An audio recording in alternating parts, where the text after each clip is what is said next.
Hello बच्चों, क्या हाल चाल। सब बढ़िया।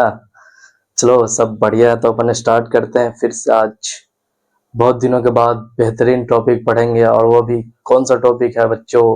डोमेस्टिकेशन ऑफ एनिमल पढ़ेंगे और बहुत ही अच्छे तरीके से पढ़ेंगे बच्चों। तो चलो तैयार हो आप लोग पढ़ने के लिए?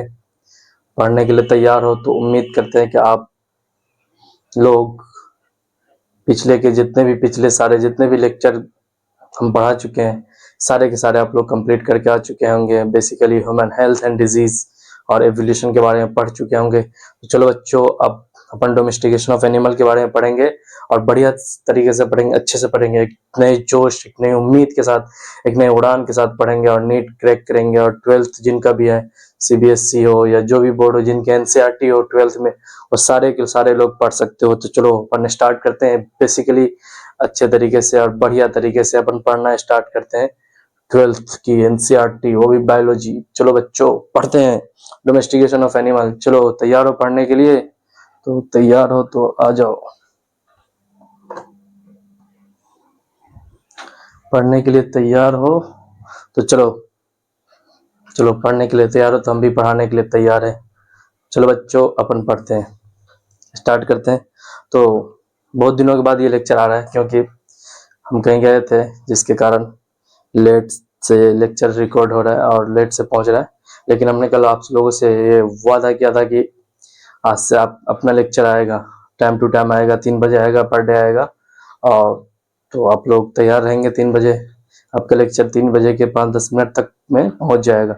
तो चलो बच्चों पढ़ने के लिए तैयार हो तो आ जाओ, अपन पढ़ते हैं और बढ़िया से पढ़ेंगे, अच्छे से पढ़ेंगे। चलो चलो पढ़ते हैं डोमेस्टिकेशन ऑफ एनिमल।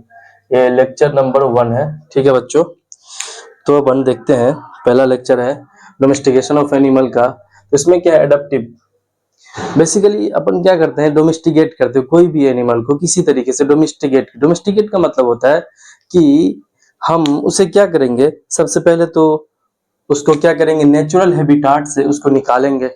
निकाल करके कहाँ लाएंगे, उसको बोलते हैं वाइल्ड हैबिटाट। नेचुरल हैबिटाट कोई भी एनिमल हो जो अपने वाइल्ड हैबिटाट में रहने की कोशिश करता है, क्योंकि चाहता है कि आजाद रहे, अच्छे से रहे, फ्रीली मूव करे। लेकिन इंसान, ह्यूमन बीइंग क्या करता है, अपने बेनिफिट के लिए उसको क्या करता है, सबसे पहले डोमेस्टिकेशन करता है, यानी उसको नेचुरल हैबिटाट से निकाल करके अपने हैबिटाट यानी ह्यूमन हैबिटाट में लाने की कोशिश करता है। उसी चीज को डोमेस्टिकेशन बोलते हैं। डोमेस्टिकेशन का मतलब बेसिक यही है कि उसकी नेचुरल हैबिटाट से, उसके वाइल्ड हैबिटाट से निकाल कर अब ले आते हैं किस चीज में, एक प्रोसेस के थ्रू। उस प्रोसेस को बोलते हैं डोमेस्टिकेशन। कहाँ पे ले आते हैं, ह्यूमन हैबिटाट में, यानी ह्यूमन के अकॉर्डिंग उसको अडॉप्ट कराते हैं कि कैसे रहना है, कैसे खाना है, कैसे पीना है। और इस तरीके से वो, और उसको अपने यूज के लिए, अपने फायदे के लिए उसको हम यूज करते हैं। जैसे डॉग, डॉग को हम क्या करेंगे, बेसिकली उसका एग्जांपल दे दिया डॉग डोमेस्टिकेशन में, यानी अडॉप्टिंग वाइल्ड एनिमल। यानी एक वाइल्ड एनिमल को अडॉप्ट कर रहा है कोई भी ह्यूमन बीइंग, किस लिए, फॉर ह्यूमन यूज, यानी अपने यूज के लिए। तो उस चीज को बोलेंगे कि डोमेस्टिकेशन। उसका प्रोसेस कैसा होगा, तो उस प्रोसेस का ऐसा होगा कि उसको नेचुरल हैबिटाट से निकाल कर अपने ह्यूमन हैबिटाट में उसको अडॉप्ट कराते हैं। उस प्रोसेस को डोमेस्टिकेशन बोलते हैं, ठीक है बच्चों? तो एग्जांपल डॉग है। चलो आगे देखते हैं एनिमल का। एनिमल में बेसिकली देखते हैं एनिमल हस्बेंड्री। बेसिकली पढ़ेंगे एनिमल हस्बेंड्री, किस तरीके से एनिमल का केयर करते हैं। हस्बेंड्री का मतलब ही होता है केयरिंग, यानी बेसिकली केयर करना। तो सबसे पहले राइजिंग, यानी उसको निकाल के लाते हैं वाइल्ड हैबिटाट से। दूसरा केयर करते हैं, उसकी केयर, देखभाल करेंगे, ब्रीडिंग करेंगे। देखो ये सबसे पहले चीज है कि उसके वाइल्ड हैबिटाट से निकाल के लाए, उसके बाद उसकी केयर ही करेंगे, थोड़ा मानुस हो जाए, एक तरह से अटैचमेंट हो जाए एक दूसरे से, उस टाइप से केयर करेंगे। फिर क्या करेंगे, उससे ब्रीडिंग कराएंगे। ब्रीडिंग बेसिकली अपने बेनिफिट के लिए, अपने अकॉर्डिंग होगा, वो भी ऑफ लाइव स्टॉक। अब लाइव स्टॉक किसे बोलते हैं, तो आप देखते हैं लाइव स्टॉक किसे कहते हैं बच्चों। लाइव स्टॉक कहते हैं कि डोमेस्टिकेटेड एनिमल, ऐसा एनिमल जिसको अपने डोमेस्टिकेट कर लिया, यानी अपने बेनिफिट के लिए, अपने अकॉर्डिंग उसके वाइल्ड हैबिटाट से ह्यूमन हैबिटाट में ले आए, उठा करके डोमेस्टिकेटेड कर दिया। किस चीज के लिए, या फार्म एनिमल को फार्म एनिमल भी बोल सकते हैं, फॉर आवर प्रॉफिट, अपने प्रॉफिट के लिए, उसको लाइव स्टॉक बोलते हैं। लाइव स्टॉक का मतलब होता है कि domesticated animals for our profit, यानी ऐसा एनिमल जिसको आपने क्या क्या डोमेस्टिकेट कर लिया, यानी अपने अकॉर्डिंग उसको ढाल लिया, अपने अकॉर्डिंग उसको रहना सिखा दिया, ह्यूमन हैबिटेट में वो रहने लगा और उसको अपने प्रॉफिट के लिए हमने उसको डोमेस्टिकेटेड किया, तो उसको क्या बोलेंगे? Live stock. Live stock basically example देखते हैं लाइव स्टॉक का, तो काव हो जाएगा, बफेलो हो जाएगा, गोट्स हो जाएगा, शीप हो जाएगा, पिग हो जाएगा। ये सारे के सारे क्या होते हैं? ह्यूमन वाइल्ड हैबिटेट से उसको क्या किया? ह्यूमन हैबिटेट में अडॉप्ट कराया। अडॉप्ट ही को बोलते हैं डोमेस्टिकेशन, उस प्रोसेस को बोलते हैं डोमेस्टिकेशन। कैसे, किस तरीके से उसने उसके वाइल्ड हैबिटेट से उसको ह्यूमन हैबिटेट में ला करके अपने अकॉर्डिंग उसमें क्या बहुत सारी चीजें करेंगे, ब्रीड करेंगे, या उसके इससे क्या हुआ, उसकी दूध को मिल्क मिल्क की क्वालिटी या क्वांटिटी बढ़ाने के लिए, या मिल्क के लिए, या बफेलो हुआ, बहुत सारे गोट हुआ, शीप हुआ, पिग हुआ, तो बहुत सारी चीजें हैं जो ह्यूमन के लिए बेनिफिशियल होगा या बेनिफिट होगा, तो अपने प्रॉफिट के लिए उस चीज को डोमेस्टिकेट करना स्टार्ट किया। तो उसी को पढ़ना पढ़ रहे हैं अपन। तो फिर देखते हैं एक्सटेंडेड, और एनिमल हस्बेंड्री से थोड़ा और आगे बढ़ा ह्यूमन, और रिसर्च किया अपने तरीके से, बहुत सारी चीजों को किया। तो एक्सटेंडेड, तो इसमें क्या एक्सटेंडेड? पोल्ट्री और फिशरीज, पोल्ट्री फार्म भी कि पोल्ट्री फार्म भी करना स्टार्ट किया, फिशरीज भी करना स्टार्ट किया। फिर देखते हैं more than 70% of world's livestock, देखो इन इंडिया एंड चाइना का एनसीईआरटी बोल रही है कि 70% से भी ज्यादा लाइव स्टॉक कहाँ पे? इंडिया और चाइना में। लेकिन अब बता रहे हैं कि जब 70% से भी ज्यादा लाइव स्टॉक इंडिया और चाइना में है, तो इसकी प्रोडक्टिविटी कितनी है? तो बोलते हैं उसके प्रोडक्टिविटी के 25% से भी कम है। क्यों? क्योंकि उसका जो केयरिंग और उसके जो उसकी जिस तरीके से केयरिंग होनी चाहिए, जिस तरीके से, लेकिन वो ट्रेडिशनल तरीके से उसकी केयरिंग हो रही है, ट्रेडिशनल तरीके से उसका यूज हो रहा है, हाइब्रिड तरीके से, मॉडर्न तरीके से उसका यूज होता, तो उसकी प्रोडक्टिविटी भी 70% से ज्यादा होती। तो यही करना चाहते हैं एनसीईआरटी। तो एक पॉइंट और है, इसको अपन ऐड करते हैं। तो बच्चों चलो रिकेप एक बार और समझा देते हैं। डोमेस्टिकेशन ऑफ एनिमल अपन पढ़ रहे हैं, तो adopting wild animal for human use. क्या करें? वाइल्ड एनिमल को अडॉप्ट किया है, किस चीज के लिए? ह्यूमन यूज के लिए। Example dog. फिर किस तरीके से अडॉप्ट किया? तो नेचुरल हैबिटेट से निकाल करके ह्यूमन हैबिटेट में लाया। इस तरह एक प्रोसेस जिसको अपन डोमेस्टिकेशन बोलते हैं। नेचुरल हैबिटेट मतलब वाइल्ड हैबिटेट। फिर देखते हैं कि एनिमल्स हस्बेंड्री, एनिमल हस्बेंड्री के बारे में जानते हैं। एनिमल हस्बेंड्री किसे बोलते हैं? तो एनिमल हस्बेंड्री का मतलब होता है रेजिंग, कहीं से निकाल के लाया वाइल्ड हैबिटेट से, उसके केयरिंग करेगा, ब्रीडिंग करेगा, ठीक है, ब्रीडिंग करेगा of livestock. Livestock मतलब डोमेस्टिकेटेड एनिमल, जिसको अपन अपने अकॉर्डिंग ह्यूमन हैबिटेट में डोमेस्टिकेट कर लिए, ठीक है। लाइव स्टॉक इसे बोलते हैं domesticated animal of our profit, ऐसे एनिमल जिसको हमने डोमेस्टिकेट कर लिया अपने प्रॉफिट के लिए। फिर देखते हैं फार्म एनिमल भी इसे में आते हैं, जैसे एग्जांपल काउ, बफेलो, गोट, शीप, पिग, ठीक है बच्चों। चलो एक्सटेंडेड, और ये तो एनिमल हस्बेंड्री एक्सटेंडेड कहाँ तक हो गया? पोल्ट्री तक, फिशरीज तक। पोल्ट्री फार्म भी लोगों ने स्टार्ट कर दिया, फिशरीज भी हुआ भी अपने बेनिफिट के लिए। More than 70% of world's livestock in India and China. तो कह रहे हैं एनसीईआरटी कि 70% से भी ज्यादा लाइव स्टॉक है कहाँ? इंडिया और चाइना में। लेकिन उसकी कह रहे हैं प्रोडक्टिविटी जो है बहुत कम है। कितने हैं बच्चों? तो लेस देन 25%। तो प्रोडक्टिविटी जो है, देखो एक पॉइंट और है जिसे अपन लिख देते हैं।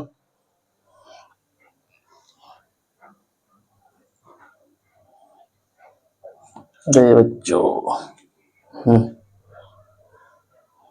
तो बच्चों पढ़ने के लिए तैयार हो अच्छे से, उम्मीद करते हैं कि बहुत ही अच्छे से पढ़ रहे होगे। चलो तो अपन देखते हैं contribution to world's farm produce. देखो इसमें तो लाइव स्टॉक मोर देन है, लेकिन उसका कंट्रीब्यूशन जो है,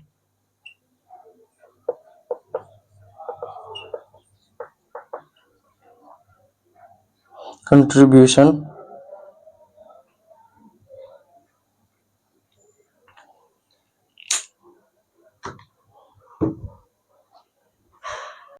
हाँ बच्चों, क्या हाल चाल? सब बढ़िया? चलो फिर से अपन स्टार्ट करते हैं। फिर से नहीं, अरे पिछले लेक्चर ही देखो, मोर than 70% live stock India China में देख चुके थे। तो बता रहे हैं कि 70% से भी ज्यादा है, लेकिन इसकी कंट्रीब्यूशन क्या है उसके प्रोड्यूस में, फॉर्म प्रोड्यूस में 25% है contribution to world farm produce. World के फार्म वाले डेयरी जो भी फार्म प्रोडक्ट प्रोड्यूस यानी प्रोडक्शन जो होते हैं उस प्रोडक्शन में 25% उसका कंट्रीब्यूशन। समझे बच्चों? तो देखते हैं क्यों, किस वजह से, क्यों होता है ऐसा। तो ऐसा इसलिए होता है बच्चों क्योंकि पर यूनिट प्रोडक्टिविटी उसकी लो है।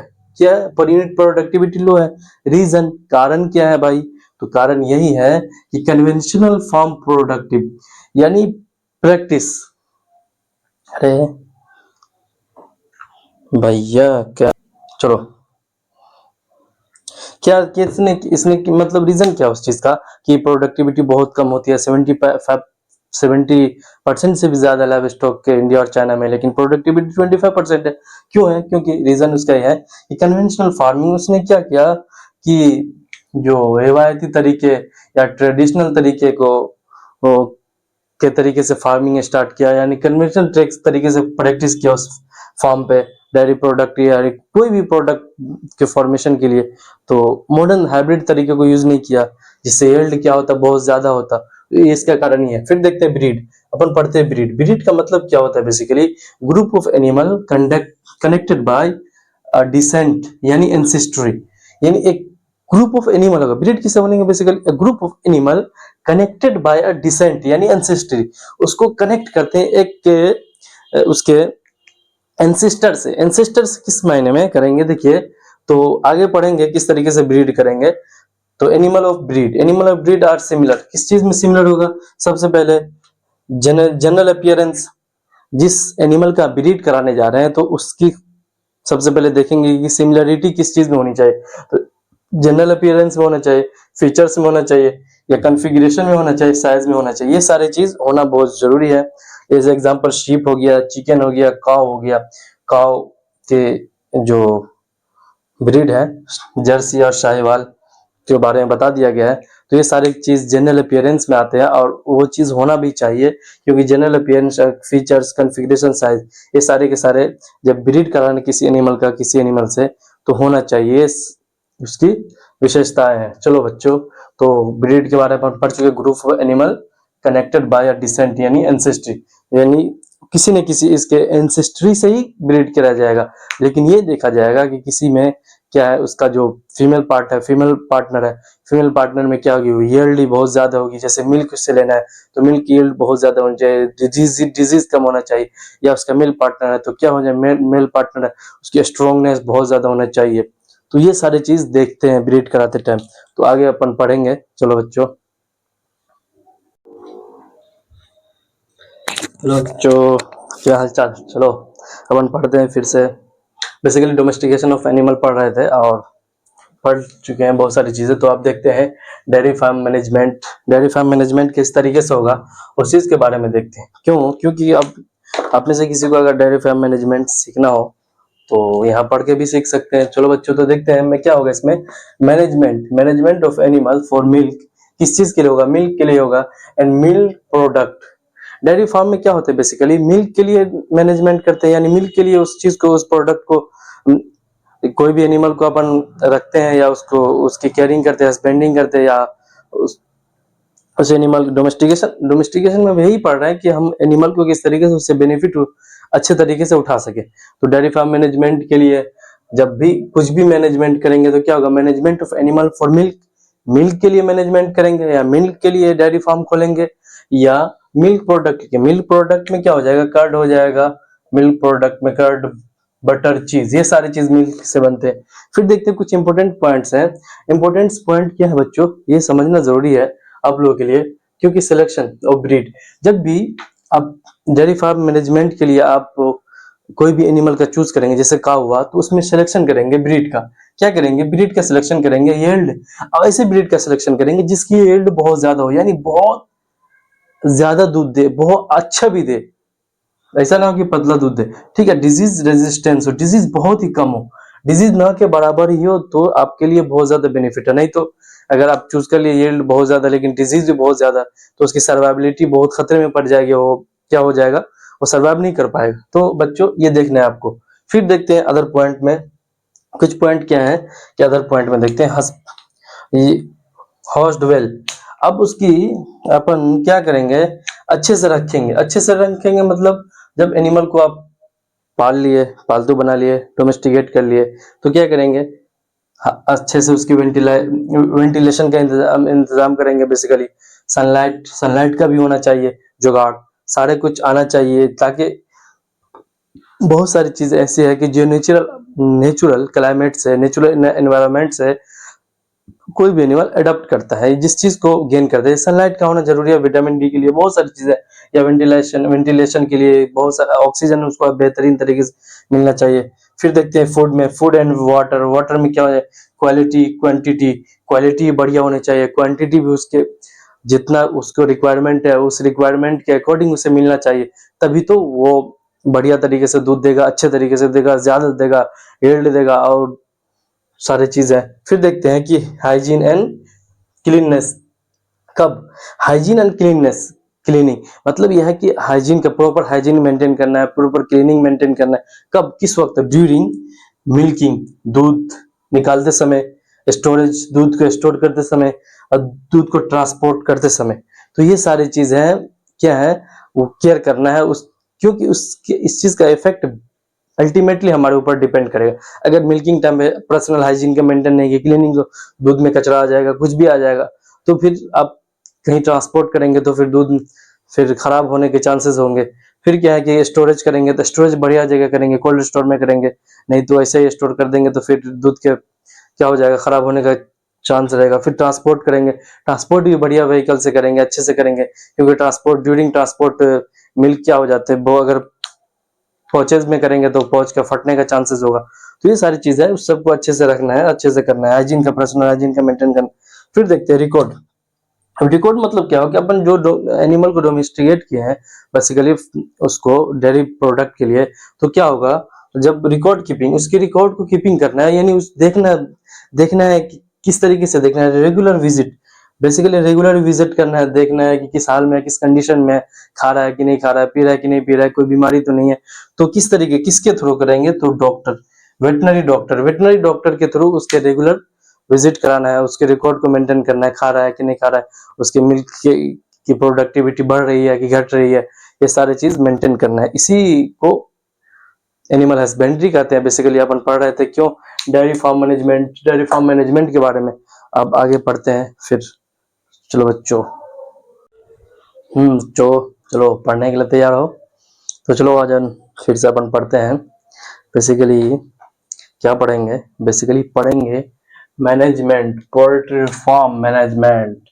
अपन पोल्ट्री फार्म के बारे में जानते हैं, क्योंकि पोल्ट्री फार्म अपन को नहीं बच्चों, अगर तुम में से किसी को खोलना हो तो ये मैनेजमेंट सीख ले, क्योंकि मैनेजमेंट सीख करके ही इससे आपका काम बनेगा। तो बच्चों देखते हैं पोल्ट्री, बेसिकली पोल्ट्री किसे कहते हैं, तो बोलते हैं डोमेस्टिकेटेड फॉल, यानी कोई भी फॉल का मतलब हुआ जो पक्षी की प्रजाति से, परिंदे जिसे बोलते हैं, तो उसकी प्रजाति से हो, जो भी हो फॉल, तो उसको बोलते हैं, ठीक है, डोमेस्टिकेटेड, डोमेस्टिकेट कर लिया। डोमेस्टिकेट का मतलब होता है कि उसके वाइल्ड हैबिटाट से लेकर निकाल करके एक प्रोसेस के थ्रू, डोमेस्टिकेशन जिसे बोलते हैं, इस प्रोसेस के थ्रू अपने ह्यूमन हैबिटाट में उसको रखना या अडॉप्ट करना स्टार्ट कर दिया। किस चीज के लिए इसके डोमेस्टिकेटेड, क्या